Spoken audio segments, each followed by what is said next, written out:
All right, folks, we are live on the live stream. This is going to be a real fun one. So we're going to be bringing on Rory Groves, who's the author of the book Durable Trades. You probably saw Rory fairly recently if you watched Townsend's, which is a very popular YouTube channel.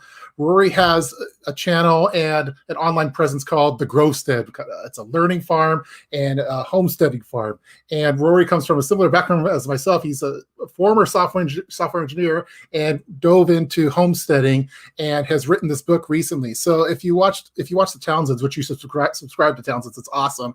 They did a video called Trades That Stood the Test of Time, live at the Nutmeg Tavern, and then they had Rory on there. I first saw that video and I really enjoyed it because what Rory did is he did a deep dive analysis of all the various trades that have survived the test of time and could provide for, if you have a family, for example, it's very family oriented, and ones that have lasted for hundreds and hundreds of years. We kind of live in uncertain times right now, and you never know with software engineering, things are always changing and things become obsolete very quickly. And what Rory did is did an analysis of it, and it eventually became a book. And it's this very detailed book that has all these different trades that have lasted the test of time. So we're going to dive into all of those. We're going to talk about what durable is, what the criteria for being included in here. And basically, Rory came up with a top 20 list of durable trades, and there's a total of 60 trades. So there's 40 honorable mentions, 20 that are in the top 10, and we're going to talk about all of those in this particular live stream. So without further ado,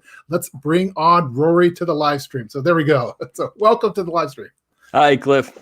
Thank you so much for coming. Yeah, thank you for being here. So again, everyone, I've provided links in the description box. If you go to the description box, we have the links to the book and to the YouTube channel. So again, go to it's thegrovestead.com is the primary website, which has a whole bunch of information over there.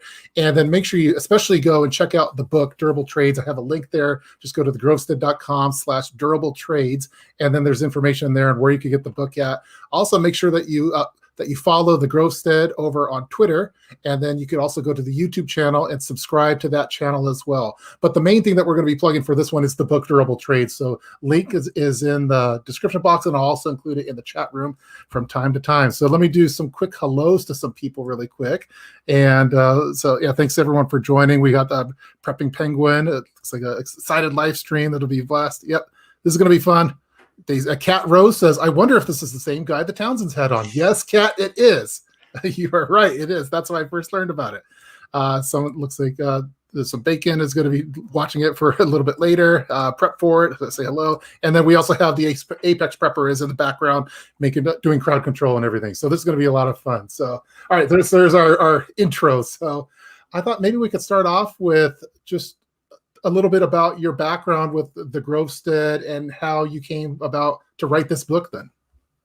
Yeah, sure. And like I said, I didn't really set out to write a book when I started this project. I'm a background in technology, and I've been a computer programmer for my entire adult career. The term the Grovestead just comes from my last name, and we moved out to a farm about 8 years ago out in southern Minnesota, and we are just kind of interested in trying our hands at homesteading and raising some animals. And at the time we had 2 kids. One was very young, one was about 2 years old, and we were kind of looking for getting out of the city and having more place to play, more room to grow, and to just kind of experiment with some of these things. But it was definitely more of a hobby. But after we were out here for several years, I started to just really notice the dichotomy of working in high tech and then living on the land. And there was a tension there that I just became more and more uncomfortable with, how much everything I created in my profession was going obsolete all the time. And everything I was doing on the land had some more lasting value. And the other thing about it was I was able to involve my family on everything that we were doing on the farm, and I couldn't involve my family in what I was doing in my technology position. And so this kind of undercurrent of discontentment with really wanting to reconcile building something that could be more long-lasting, more enduring, at the same time involving my family in what I'm doing. So it's not like daddy goes off to work and then lives a whole separate life at work and then comes home and spends the evenings exhausted with his kids and then the weekends and it's just kind of minimized. I really wanted to figure out, is there something that we can do together? And so I just started to look at historical trades. I wasn't thinking in the term of manual trades so much, but just what's out there. You used to think about, you'd hear these stories of wineries that'd be around for 10 generations, or blacksmiths or shepherds or farmers, and they would go from generation to generation to generation. I mean, hundreds of years, these same careers would endure. And then we live now in a day where I think the average career span, or the average worker, changes careers about every 5 to 7 years. I think it's someone has, 7 careers in their lifetime. And it's just the pace of that is just so rapid and so much turnover.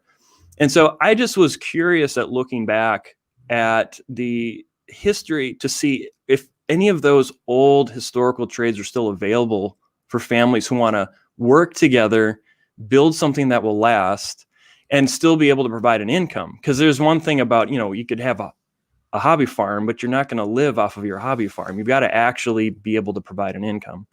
So that was kind of the initial question I was trying to solve.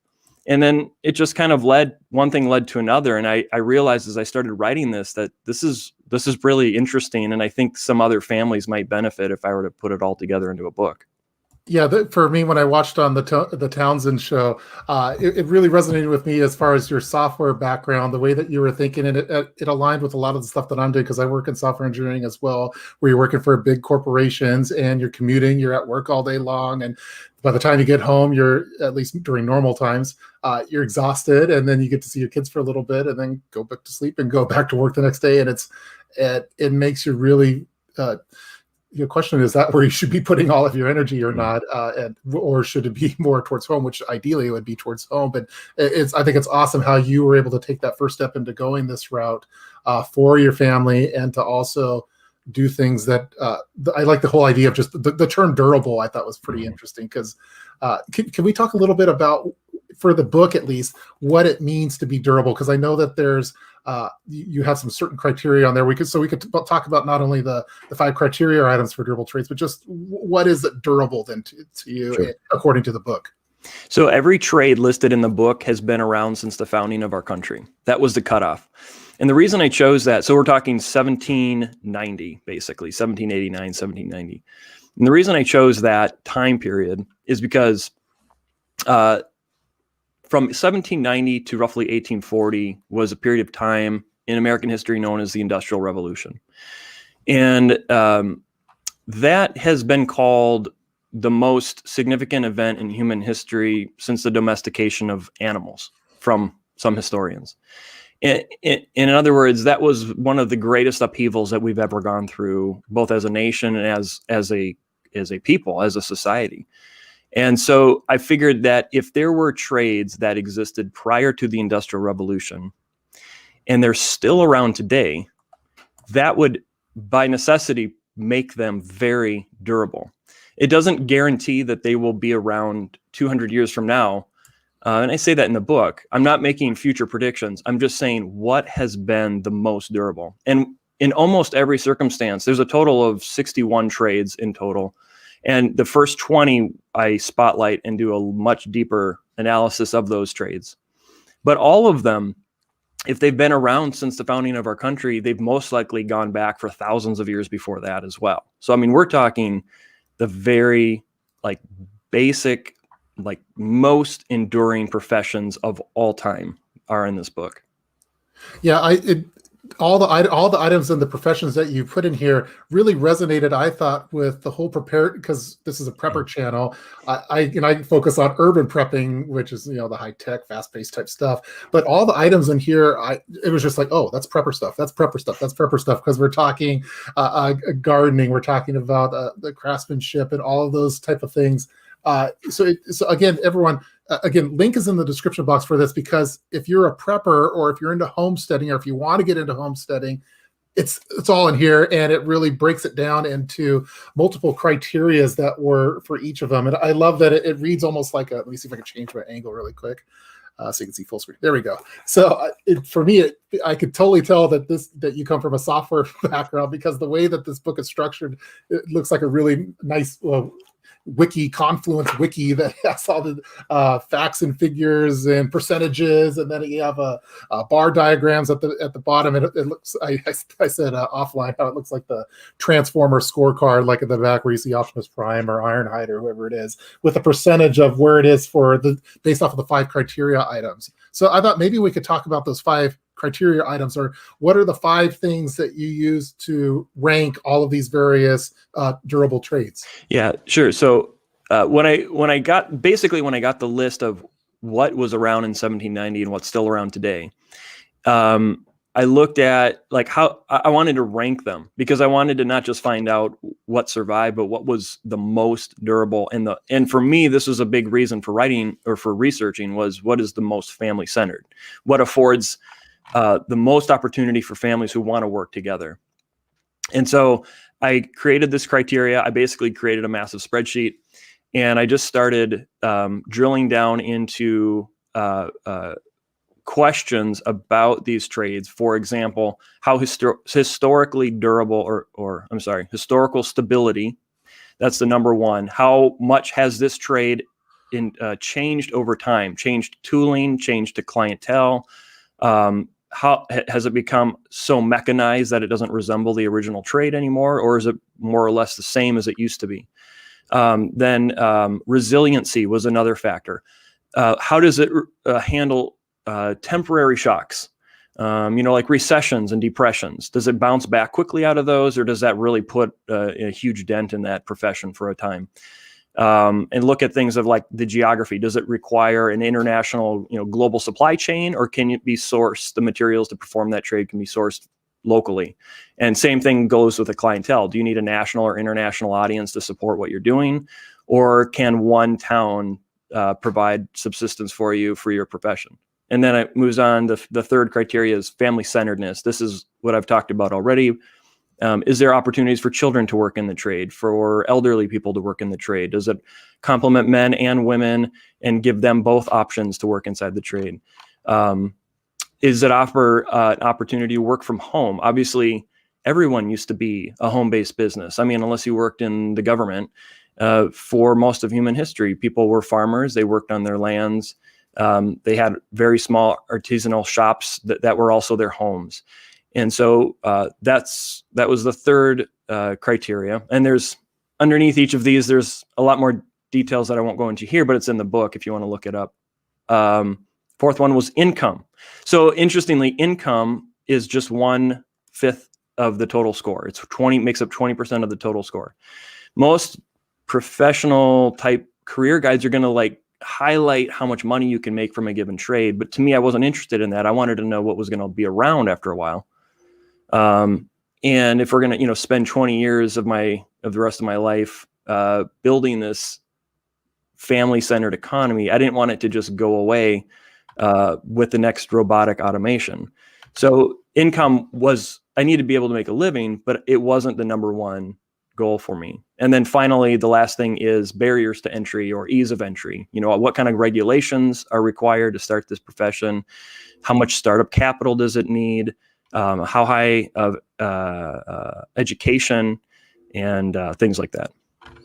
Yeah, I really like the thing that really resonated with me is the importance of the family part of it. Again, for me, I guess the top ones would be family centeredness of it, and then the income is important. But I think in today's society, we're so just focused on making the most money that we can and as quickly as we can. And and I think with good intentions for myself, for example, I want to be able to provide to my kids and family and have them go to the good school and have good Christmases and whatever good presents. But at the end of the day, when I look back at my childhood, the things that with my dad, that I wish it wasn't that I wish I got better toys or better vacations. It's I wish I played catch a little bit more. I wish we went on did family, and that's the things that my son now, it's when I come home, when I'm done with work, or even now when I'm taking a lunch break, it's not, Dad, go get me something, or with all this, with the money that you're getting, it's, hey, let's play catch. Hey, let's do something outside. And those kind of things. And so that really hit home with me. And it really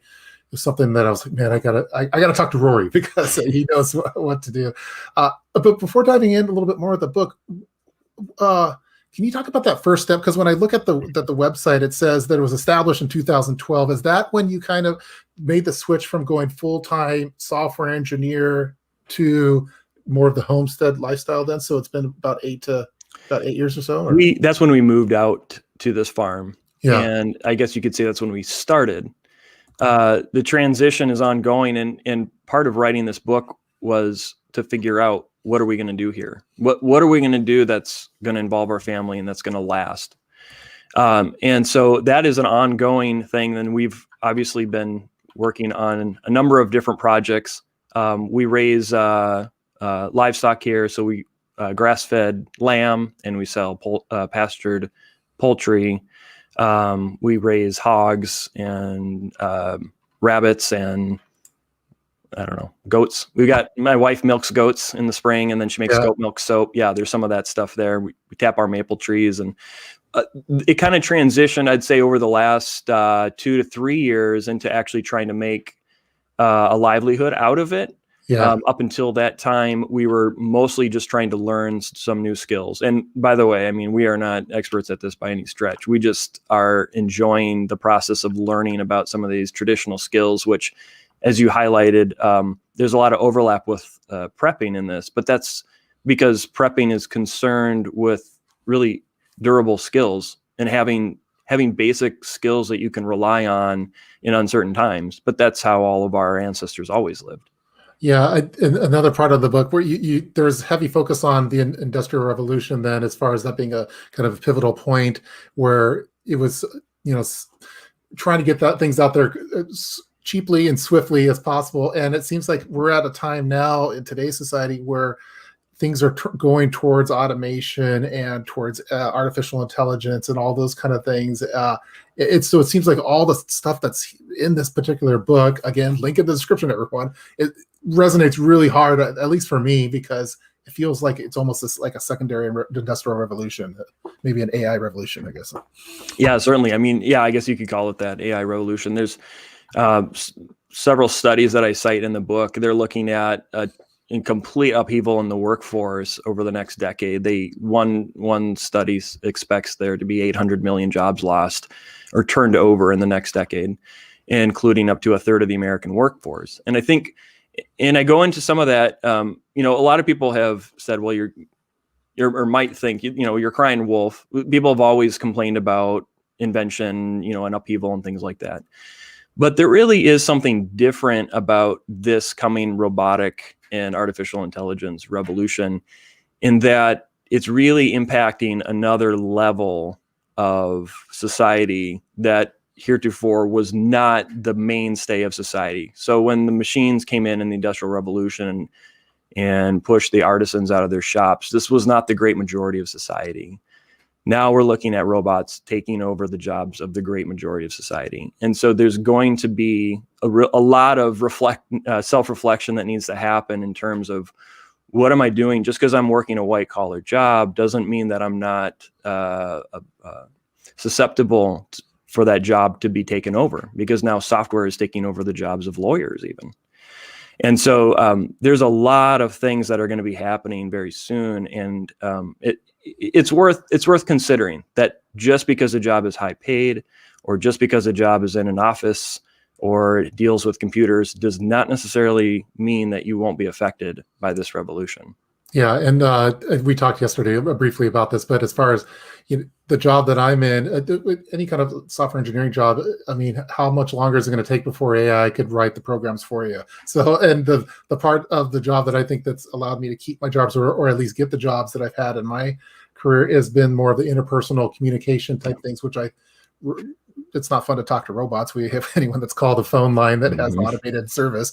They're not as fun as what we're doing here, talking and saying some uhs and ums, but having a interpersonal dialogue with each other. So there's a guy I interview in the book for the chapter on painters. Yeah. Painters, I think it's number 7 or something. Yep.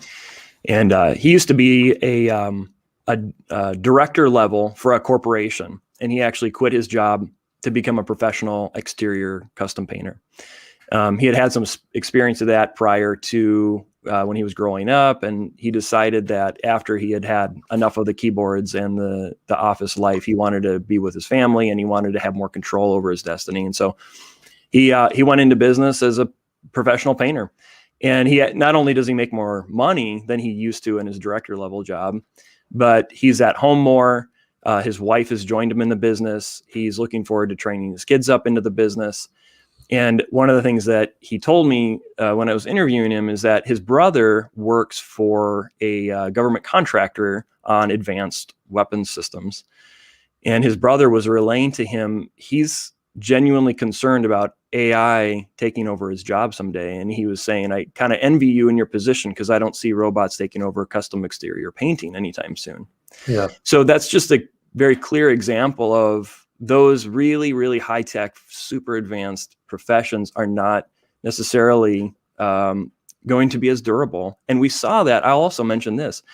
With the rise of the Industrial Revolution, so we had, say, around 70 distinct professions by 1800.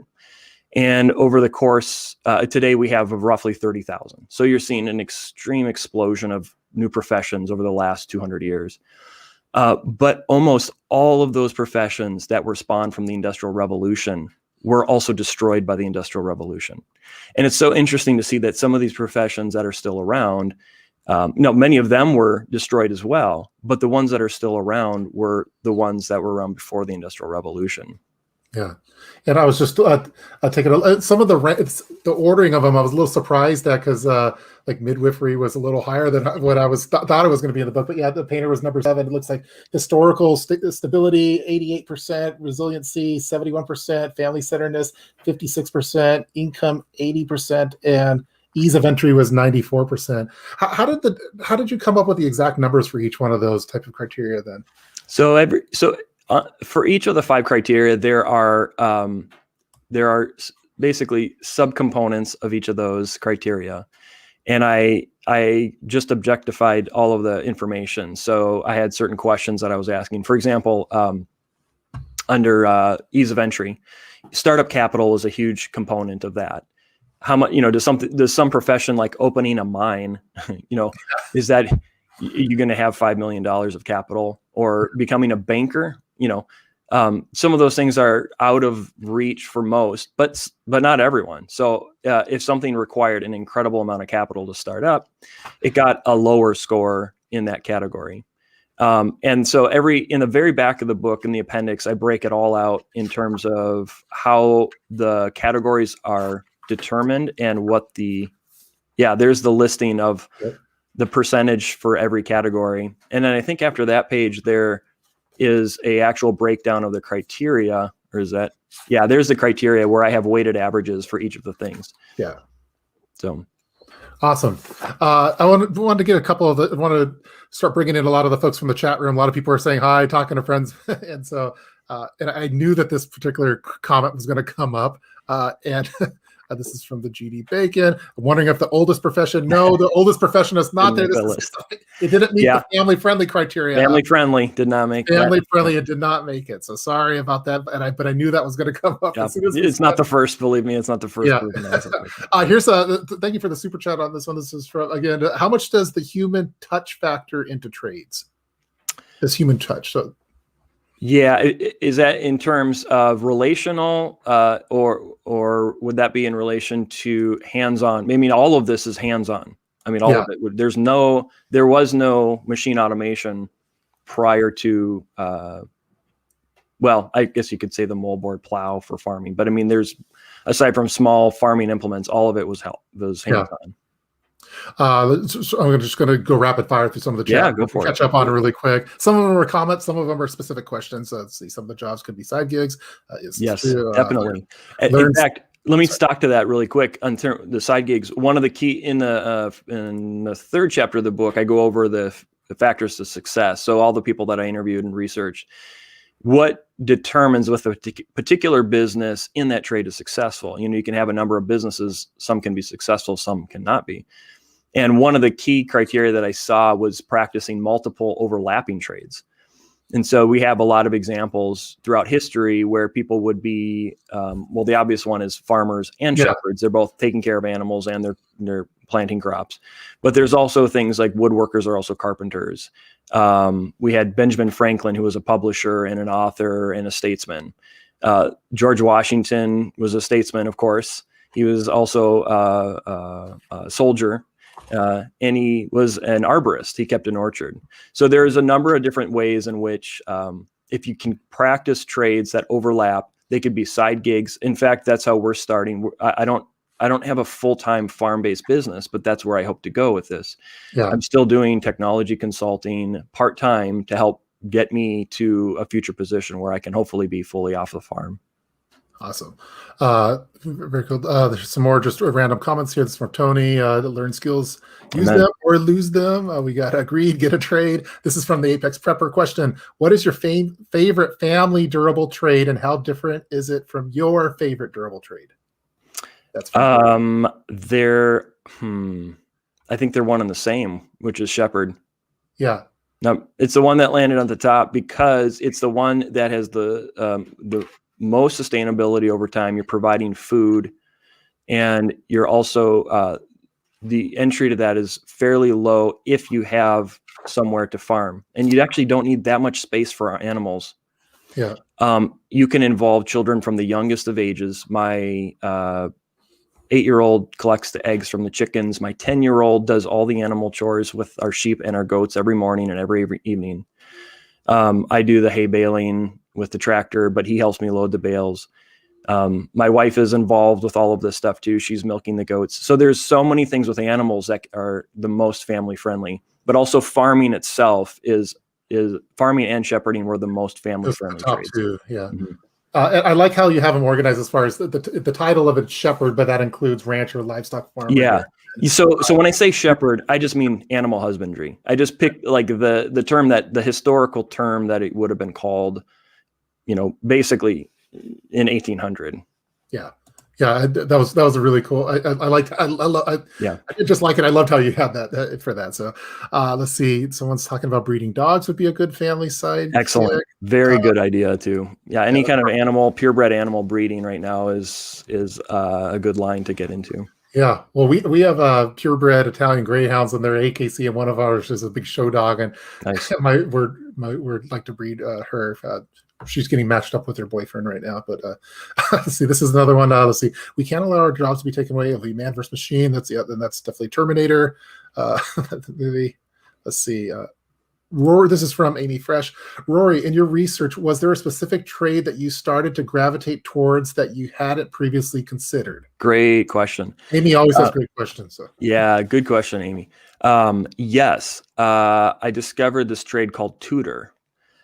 This has been around for many, many, many years. And basically a tutor is someone who provides private education for another. And this can also take the form of a classroom setting. So if you've ever taken a class somewhere to learn a skill, a specialized skill, whether it's a woodworking class or blacksmithing class, that would fall under the category of informal education. And that was one that came up and actually ranked in the top 20. And that was of great interest to us because one of the things we like doing on this farm is sharing what we're learning. And we've invited people out to learn about beekeeping and tapping maple trees. Actually, we're going to have a crew out here in a couple of weeks, and we're going to go over maple syruping with them. And so we love that because for us, that's when we say we're a learning farm. That's what we love to do. We love to learn new things, to learn old skills, traditional skills, and to pass on what we're learning. So that was one that came out from this research. Yeah, that one was pretty cool to see too. I saw the historical stability, 88%, resiliency, 75%, family centeredness, 55%, income, 80%, and ease of entry, 76% for tutor. And that was right. That was number 7 in there. So that was tutor's older. Oh, sorry, 11. Sorry. Yeah, I was going to say it's a little further out. We just thought it said number 7. Yeah, so. Painter was 7. Yes, yeah, that was Painter. Sorry. Okay. We talked beforehand. I'm like, hey, are we allowed to give spoilers on this one? So, and you said it was okay within reason. So, we want guys, if you're just tuning in now, or if you're watching the rerun of this live stream, make sure you pick up Durable Trades. It's an awesome book for if you're even interested in any kind of long-term learning a trade versus, or maybe you're about to go into school and you don't know what you want to do it, or if you have kids that's 10 years from now they're going to school. This book is so valuable, and the research that Rory did and the analysis from a real scientific strategy is really awesome. And you could use it almost like as a reference guide, or you could just do page to page read through of it, and you're going to get something out of it. If you're into prepping and wanted to get into homesteading, it's also a really good book. So again, link is in the description. I'll post it again in the chat room really quick right now. You could get it from Amazon, and there's multiple sites. If you go to the website though to look for the book from what you're talking with Rory, there's a few different sites that you can get it from, and he'll let you know if there's any kind of discounts going on at the time. So there's there's a free sample chapter you can download on the website. There we go. If you want to give me your email, we'll send you out the first chapter from the book and kind of give you a flavor of what it's like, and kind of a little bit more in depth than what we've been talking about here. Yeah, cool. So let's see. Let's go over here. Let's get a couple. I'm going to do a couple rapid fire ones just to catch up on the chat room really quick. So let's see. We got fast food and history and minimum interests are going to be robotic industry. That's what we're worried about. I've watched this video that you mentioned here. I'll uploadify the watch humans need not apply. That's a great YouTube channel. Everyone should subscribe to him. Let's see. Agreed. Trade jobs can't be automated nearly as much as a paper pusher. This is from Tony. 35 years of carpenter. Good luck roboting. Yeah, right on, Tony.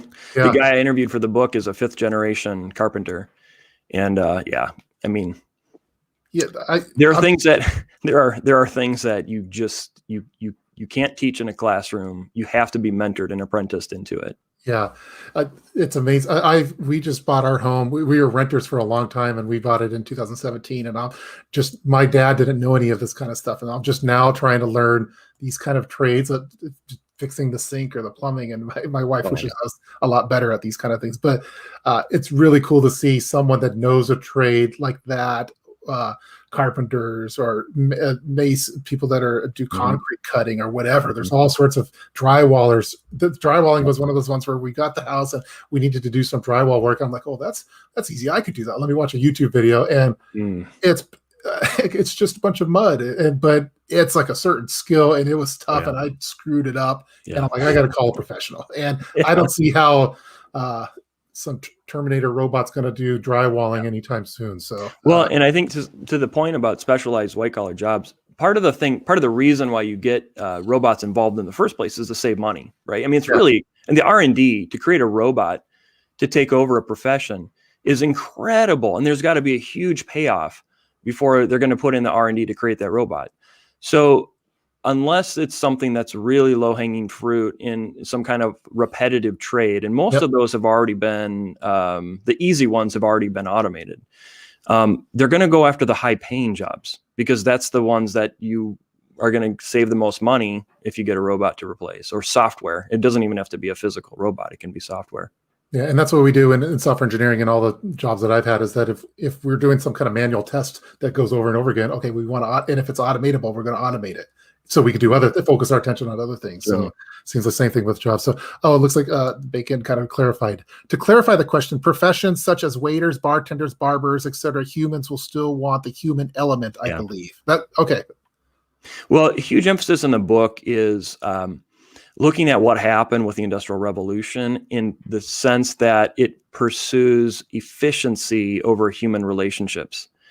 And when you started to break down, or one of the effects of embracing that pursuit of efficiency is that we started to see these breakdowns in families, breakdowns in communities, breakdowns in just the way that we even govern, politically.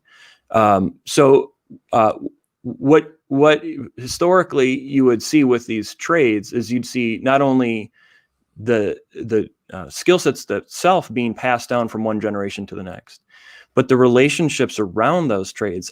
Let me give you an example. The carpenter that I interviewed with the book, I worked with him for off and on, for the last couple of years.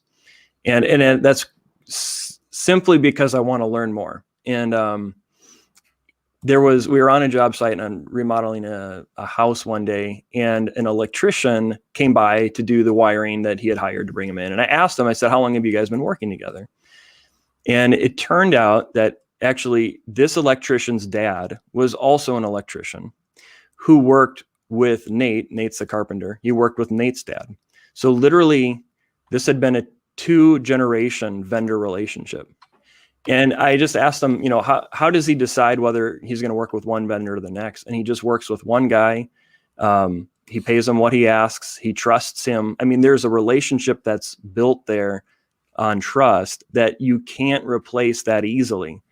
And so, it all comes down to human relationships. And I think that that's a really important factor. And what I'm trying to get across in the book is this is something that we need to take very seriously, is how important is saving a buck or making a process more efficient over keeping that human relationship intact. We're burning through the social capital, as John Eichert puts it. We've been burning through the social capital for centuries, and there's really no incentive to put it back in the system unless we individually choose to embrace things that are positive, net positive to building up human relationships and our communities.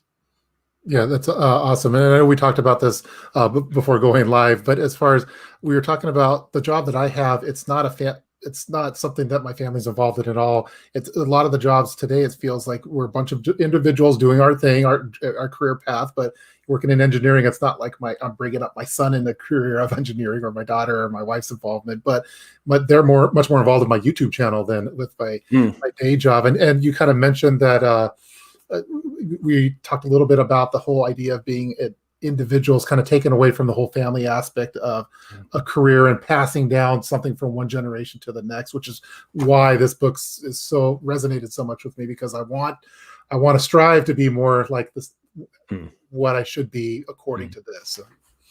There's the guy that I interviewed for Sawyer. So that's a surprising one, and it made the top 20, but there's a huge burgeoning industry of portable sawmills right now.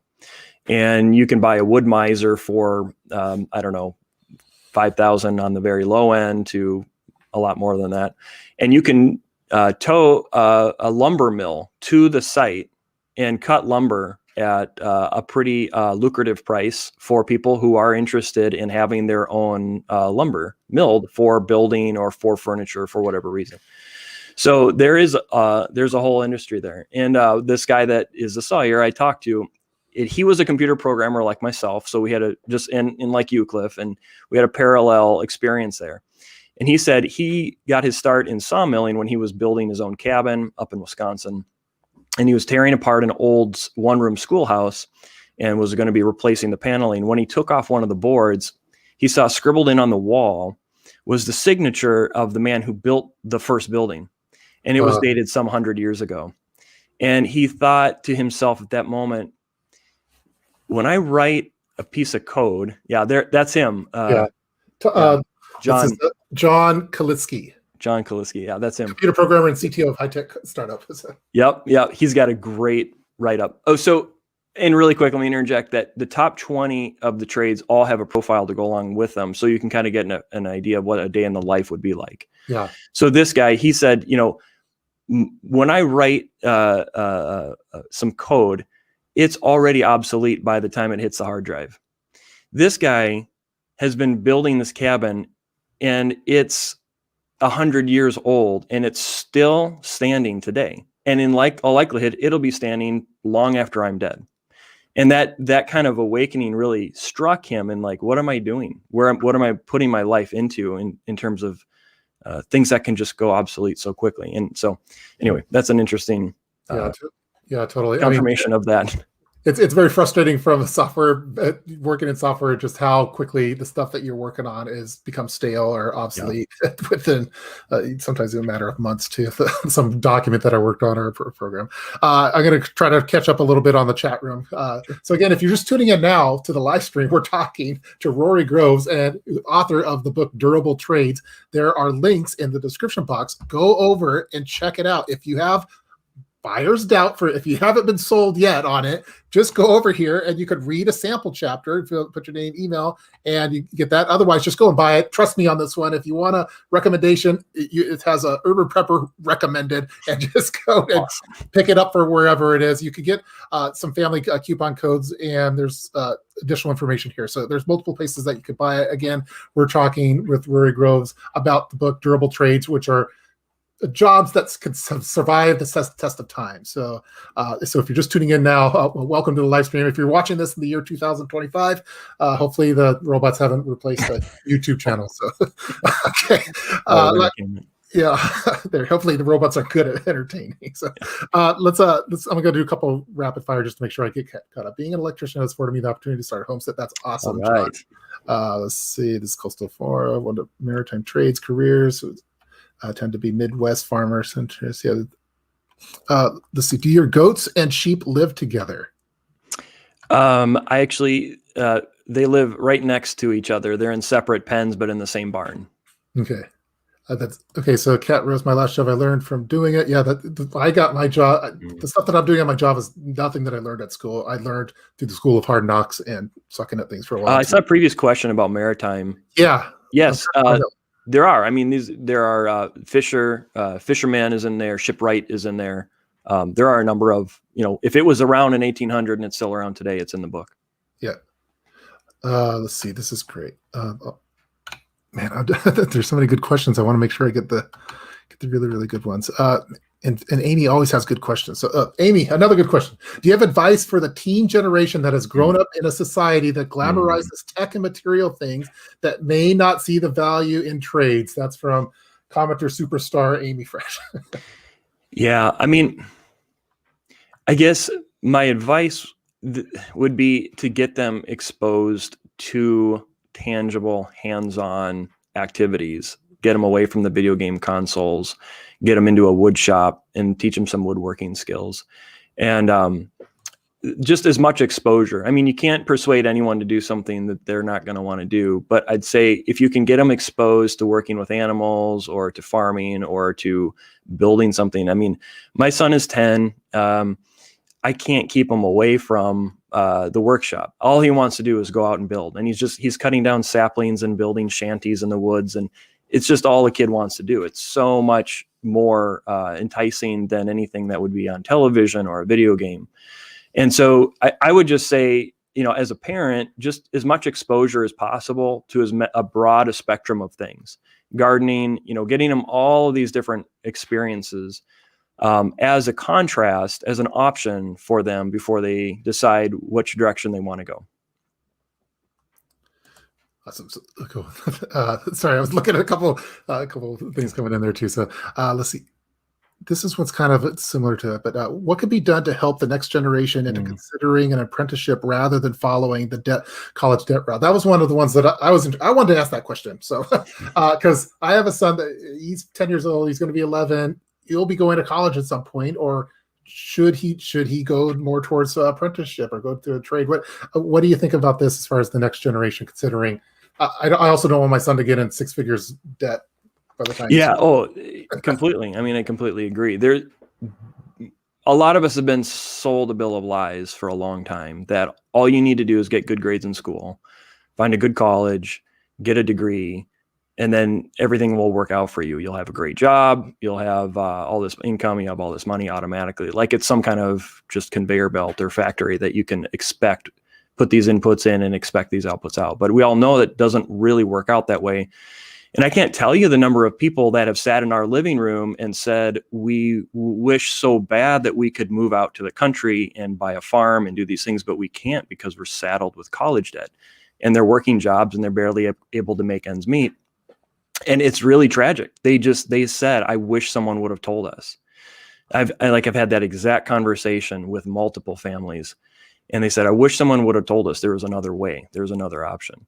And so, that person to tell them is the parents, and parents need to be responsible to tell them that college isn't the only option. It is an option. And depending on what you want to do with your life, it might be the correct option, but it's not the only option.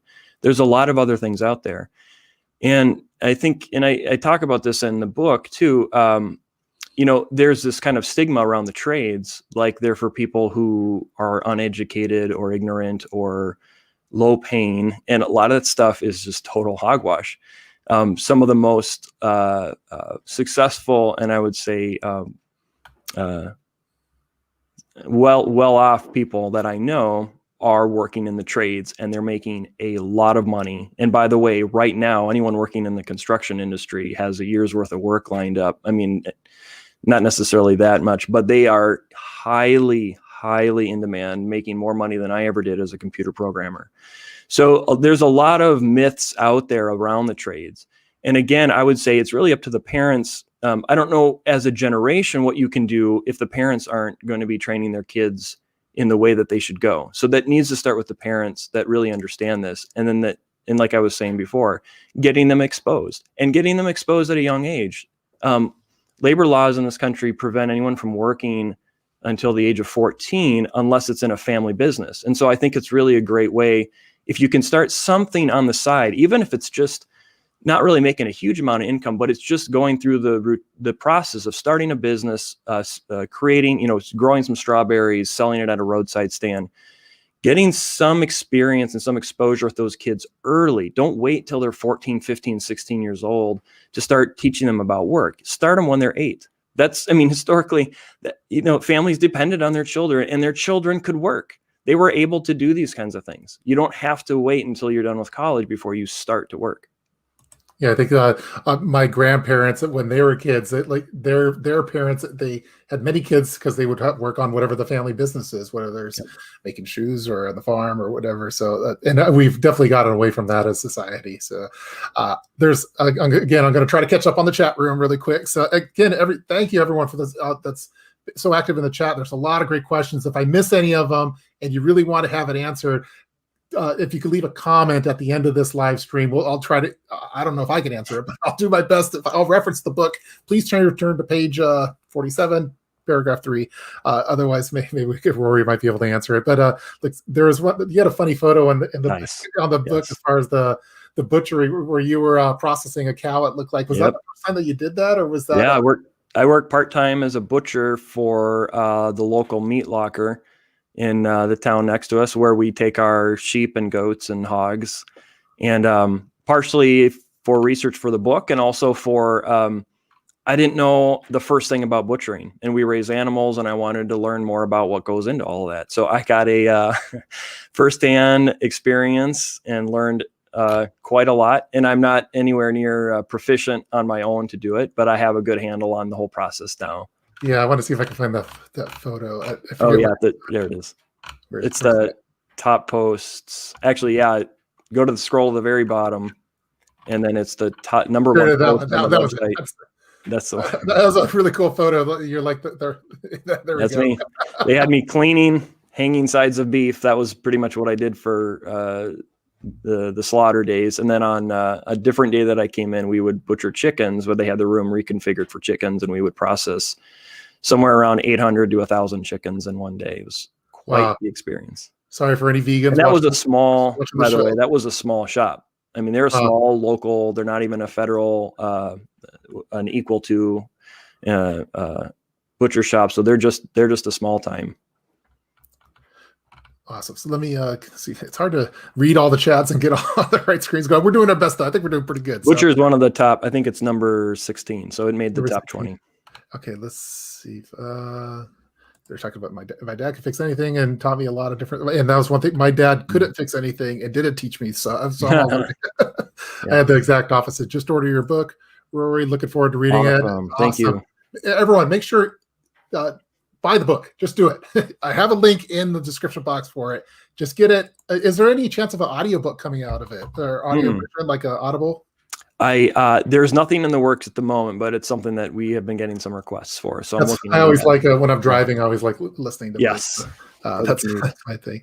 Let's see. Just some of these look like a general comments. Let me get back to our split screen. Here we go. Nice, Joe.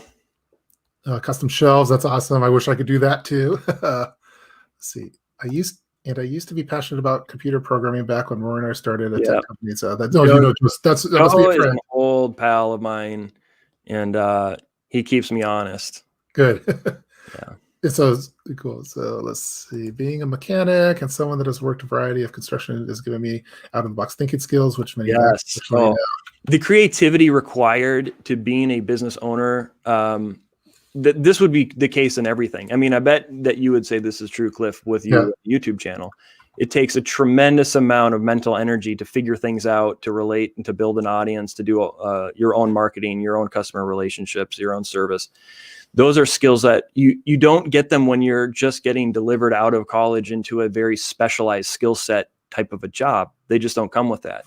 And so again, if you can train your kids and get them involved in some kind of family business, it's an excellent breeding training program for later in life, however they want to use those skills. They'll be very creative thinkers and problem solvers. Yeah, it's pretty disappointing as far as kind of the education system, at least in the U.S. is. I didn't take classes on how to run out. Here's how you run a business. Here's how you balance your checkbook. Here's how you do taxes. Here's how where you should invest. Here's for every, like having a YouTube channel. It's not just about being on the camera. It's understanding the business skills and the advertising, the color schemes, and the marketing, and all contacts and all. And I don't feel like they teach that well enough. At least they didn't teach me. I started an MBA program. I didn't finish it, but for business school. And even that is just so highly specialized to one specific type of corporation, middle and large size corporations who were sending most of their employees through those programs. So even there, I wasn't getting a well-rounded business education. Yeah, there's a lot of people saying turn the power off of the house. So that, which I think that's good. This finding a profession that you love is important. I find that I like doing stuff outside. It's more it's relaxing. Maybe it's being just in front of a computer screen all day. Again, if you guys are just tuning in now, you're a little bit late on the live stream, but if you're watching the rerun, we're talking with Rory Groves, and we're talking about the book Durable Trades, which is awesome. You need to buy it. But let's take a couple minutes or a couple seconds if you need to.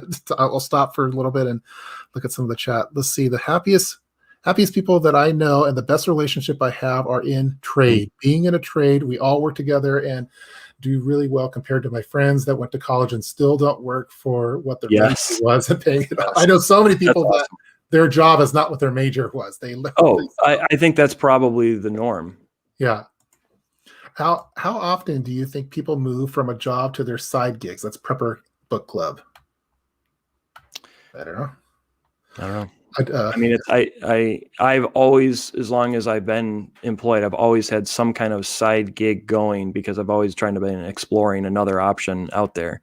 And I think that's good. I think if you have the time for it and you have the energy for it, it's always a good idea. I don't know how many people make it completely, but it doesn't necessarily mean that it's not worth doing. Yeah, I still haven't made my YouTube channel my full-time gig. It's my side gig still, but TUP always has higher level information discussions. Oh, thank you. But thanks. Sign language could also have multiple applications, and you have an interpreter. Interpreters in the book, yeah. I think we actually mentioned sign language in there. Joseph White, this is a friend. I've read the book and have been recommending it to young people considering the expense of college. Yeah. Oh man, the chats are coming in, and I'm missing so many of them. So I'm sorry, folks. I'm trying my best here. I don't want it because I know we're coming up on time pretty soon. I don't want to miss out on this one thing since it is a prepper channel. I want to make sure that relate it to you. That one of the things when you asked me to come on the program, I was kind of thinking like how to explain the connection here to prepping, and I think there we go. Yeah, I mean, one of the things that always kind of strikes me as odd is that prepping is painted as some kind of, doomsday, crazy, lunatic fringe. And when you get this book and you look at how people used to live, and we were talking about this before, prior to 1800, every farm, every family was a self-sufficient enterprise. I mean, they could do pretty much everything that they needed to do right on their own farm, and they would be described as preppers by modern standards. But that was just the normal way of life for all of human history. That's the thing that kind of floors me about all this talk and this over-reliance on the industrial system. Prior to the Industrial Revolution, this was normal. People storing up a year's worth of food was normal. And having these skills and these self-reliance and the ability to live off the land was completely normal. And it was the way of things for the last 6,000 years. So that's one of the things, and I do try to key in on that because I spend some time in the book talking about what I call brittle systems, that the way we live today is very unusual. It's really never been like this in human history. And there's a lot of reason to be concerned. And therefore, my answer to that is durable trades. In other words, looking for more of a lifestyle that will allow you to be more prepared for whatever the shocks and whatever the systems have been. Because in the last 200 years, we've had things like pandemics, and we've had depression and recession. We've had hyperinflation. We've had no power grid. I mean, we've had all these different types of calamities that have come through, and wars and revolutions. We've had all these, and these are the trades that have endured all of that. Yeah, you have a really cool section in there that has this breakdown of household expenditures from 1901 versus household expenditures from, let me change this view really quick. There we go. From 2015. And from 1901, it was mainly food, 44%, and then clothing, 14%, shelter, 23%. Other was 19%. And now, present time, the other is 50% of what our expenditures are. And then shelter is the main one because home prices were more expensive. And so that's a really interesting, that's on page 48 of anyone that's referencing. It's on that one. I thought that was super fascinating. Yeah, something like 80% of our income was spent on food, fiber, or shelter up until 1901. Just to kind of give you an idea of where money was spent. And the discretionary income that we have today is an artifact of, well, for one thing, being a highly specialized culture and a very opulent culture. But a lot of that is supported by what I consider to be unsustainable supports. Yeah. I'm gonna do another round of rapid fire chat room messages because I know we're coming up to about an hour, and I'd rather have people wanting more than wanting less. Because I could talk. You and we talked for a while yesterday too, so I think we could talk about this for a long time. But again, everyone if you're just tuning in now, we're a little bit late on the live stream, but hopefully you could rewatch the rerun of it. And we're talking with Rory Groves on the book Durable Trades. We're going to do some rapid fire chat room talks. So this is from Eric. Curious about religious trades, having just finished an elder board meeting with my pastor from church, and then you do have minister is in there. Mm-hmm. Yeah, minister made the list. Let's see if this is someone just saying fascinating book. It is a very fascinating book. Let's see, we got Alaska Prepper. Welcome, Alaska Prepper, to the live stream. Alaska Prepper has an awesome live stream. Tune in on Sundays at noon, I believe, and Wednesdays at 6 p.m. Those are Pacific Standard Time. Alaska Prepper is awesome, and he's my one of my go-to. He and Denise for meat canning. So okay. Amy Fresh always has great comments. So many people have forgotten the benefits of lifestyles our grandparents and great-grandparents used to live. Very, very true. My nephew went into, for some of these aren't questions necessarily, but just comments. He thought parents could pay in his early 30s working out during the Great Depression. That's from Bernie. I think we're going to have to bring on Bernie nice. too. Yeah, a lot of people. I mean, we have people in our own family that they didn't know they were in a depression because they lived on the family farm and they produced everything they needed. That's really the ultimate self-sufficiency right there. Yeah, there's my grandma she used to tell all sorts of stories of living through the Depression. Actually, coming up on this live stream, I'm going to be I did a video on Great Depression cooking featuring Clara. That's a real popular channel. She started her YouTube channel when she was 91. Her grandson filmed it and put it together, and she passed away back in 2013. But had all these Great Depression recipes. And coming up in March, I have the grandson coming on the live stream to talk about some of those kind of Great Depression cooking and stories from the grandma and the stuff that he's working on now. He's doing big time directors and video type stuff, which is pretty sweet. Let's see. This is from Big Mama. Just bought the book and had it delivered to my son in college. Awesome, Big Mama. Everyone send it to your kids at college. Have you guys talked about masonry yet? I joined late. So welcome, Andy. We haven't talked about it, but it did make the list. It's in the top 20. It's in the top 20. What made you decide to share your knowledge of your book? It was just, I spent the better part of a year writing this. And I realized as I was getting into this that it was, first of all, it was a ton of work. It was hundreds of hours of research, and that there would be other families that would probably benefit from it. And as over the course of writing it, you're talking to people about what you're doing. And I got a lot of people that were in a similar situation that were very intrigued by the topic. And so I thought, well, maybe this will make a book. Well, we're all glad that you did decide to do it. So I had one final question for me there, and then I'm going to bring on Bernie on really quick to make sure see anything that I missed. But I had what are your looking back at it now?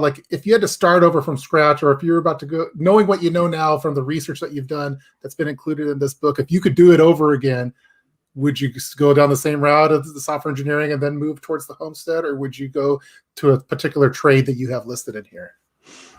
I think I would be an advocate of trying to get as broad of an experience base as possible.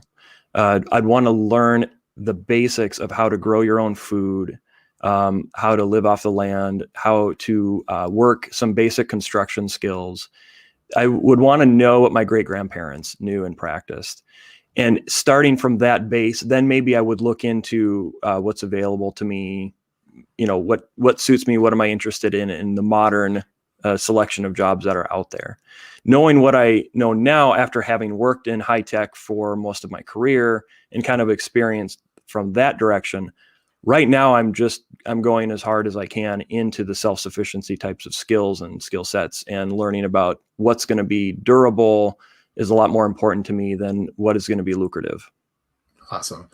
Let's see, is nursing in the book? I know you. Well, physician is in the book.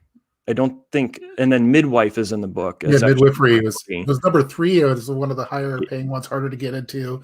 I think it was 3. But. Yeah, it's a number 3. So, nursing, I think that nursing itself as a distinct profession isn't in the book. That's the only one I'm stumped on. Okay. No, the rest of them pretty well. Yeah, you got to. So, this is part 2 book. We'd love a book about your homesteading experiences. Is there going to be a part 2 book coming out? Come to the website, thegrovestead.com, and then we do a quarterly newsletter that's all about homesteading. It's actually specifically homesteading and faith and family are the topics that we cover. So go under publications, Cliff, and then the second one down. Okay, so if you want to follow some of the information about our newsletter, you can sign up for that. It's free. We just ask for a donation if people want to donate, and then we mail this out 4 times a year, and we just update you on what we're learning about homesteading. Oh, man, look at that newsletter too. That's super pro. Yeah, and that's also part of. Our family collaborates on that. So my wife writes some articles, my kids write some articles. We try to have there be a little bit of something for everybody in there. Wow. Well, this really makes me think that my newsletters suck compared to this is PDF. We decided we wanted to do a print newsletter and mail it out. It's kind of crazy, I know, but there's something about just getting another email in your inbox that kind of sits there and you're like, yeah, I should get that. I should read that. But I didn't want it to be that way. I wanted it to be tangible. I wanted to send out to addresses. So I don't know, this is a good idea or not, but it's just something we've been doing now for about 4 years, and so far so good. So we'll keep. Yeah, that's awesome. Totally up in the newsletter game, that's for sure. Now I got to rethink my job, career, and my newsletter. So Bernie's been over here behind the scenes running some stuff. I wanted to see if I missed anything. If you guys like this live stream, smash the like button on there. It helps with the algorithms. We're sure the algorithms don't like us talking about considering trades over higher education. So if you help smash the like button, it helps with some of the search things. And let's see, I'm gonna bring Bernie really quick. He's been, I think this has been a fairly this was a fun one. Actually, this is great. Not one bad comment in the whole thing. Yeah, no, it's been actually first. It's got to be one of the top ones that we haven't, or at least it's been a while. Let's put it that. Maybe the first of 2020 for sure. 100% on that. I do you have any questions that I didn't get to, or the one that you had? There's a bunch of them that were missed, but I think the one question that I had, which I thought was a stupid question, but then somebody else said, well, it's not really a stupid question, but you already covered it.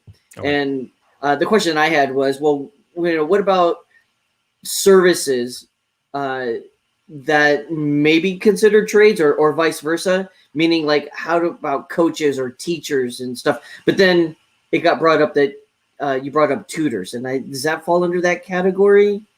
Can you explain what services means? Like knowledge services, like I was saying, like coaches, or teachers, instructors, that are passing down. So there's actually educators show up in 3 different places. We have professor, that would be more the college level, a school teacher, and then tutor, which is the private or the informal educator.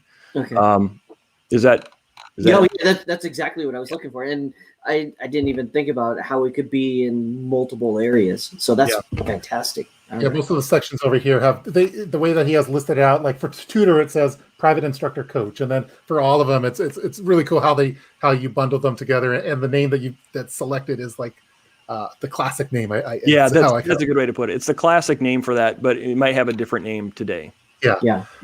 Very cool. Well, I think we're about that time now. So good. Yeah. So I've said it once. I'm going to say it again. Make sure that you go over to thegrovestead.com and go to Durable Trades and buy the book. You're going to like the book. If you like prepping, if you want to get into homesteading, if you're thinking about what job you want to have or what kind of career, or if you don't have enough money for college, you want to look into a trade, buy the book. You're going to like it. It's going to resonate with you in multiple ways. And even if it's just for research purposes, even if you just want to scan through the book and figure out specific items, you're going to like it. So trust me on this one. It's highly rated. So again, you go over here on the website and you can get it from Amazon. There's multiple sites. There's some coupon codes that you can use as well. It's family centered, which I really liked. And it's stuff around the times that we're living in now. Who knows what's going to happen? So maybe they can automate prepper channels someday. So if that happens, then I'm out of a job and I'm going to need to get into midwifery or something. So, well, cool. Thanks again for Bernie for watching everything, and thank you everyone that's watched the live stream, and special thanks for Rory Groves for appearing on this one. I really appreciate you spending the time with us. Honored. Thank you so much for having me. Yeah, so again, if you guys like these kind of videos, stay tuned. Just consider subscribing to the channel. Smash that like button. Go follow Rory on the multiple channels that we have. Go to the website. Go on the Twitter. Follow there. Go on the YouTube channel. Subscribe over there. Click the notification button. And without further ado, that's it for this live stream. So thanks, everyone. Pick up the book Durable Trades. Thank you.